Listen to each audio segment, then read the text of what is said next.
Hello viewers, ఈరోజు ఇంట్లోనే టేస్టీగా సాంబార్ ఎలా చేసుకుందాం చూద్దాం.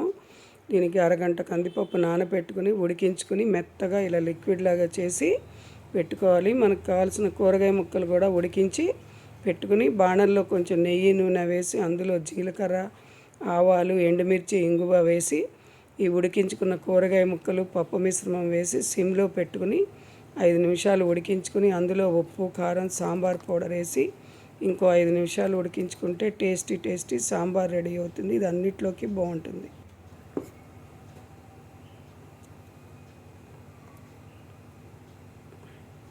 వేడి వేడి సాంబారు దోశ, ఇడ్లీలోకి. చూసారా ఎంత కలర్ఫుల్గా ఉందో, సూపర్గా. ఇంట్లో చేసిన సాంబార్ పొడితో మీరు కూడా చేసుకుని ఎలా వచ్చిందో కామెంట్ పెట్టండి. ఛానల్ సబ్స్క్రైబ్ చేయండి.